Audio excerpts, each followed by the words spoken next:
posture is really, really important when it comes to sitting.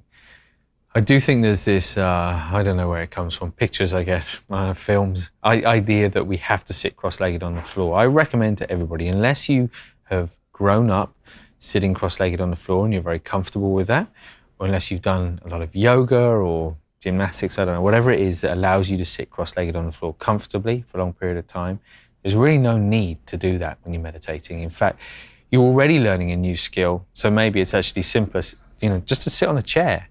And I always recommend you do it legs and arms uncrossed.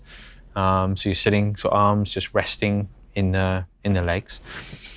And as much as possible, not using the back of the chair. So it's quite tempting. So we're naturally to sort of lean against the back of the chair.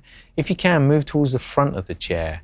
And you just sort of tilt the hips a little bit so that the back sort of feels quite upright. The feet are flat on the floor, you feel very grounded. If you struggle with that, and I've definitely, if I sit on a chair, I get this a little bit and the back starts to kind of hunch over a bit.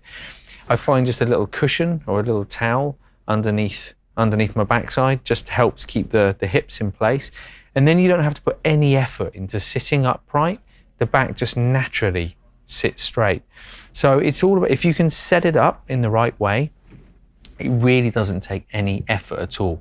You don't want to be sitting there thinking, okay, I must keep a straight back. And equally, you don't want to be sort of falling asleep and slouched over.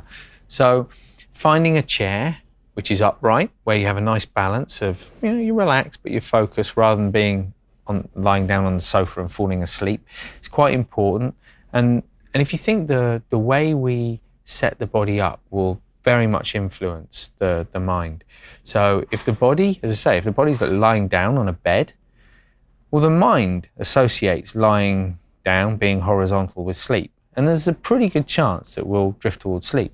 Equally, if we're too upright, then the mind will be a bit uptight as well. So it's just finding that sweet spot where we feel sort of comfortable, relaxed, and yet focused at the same time.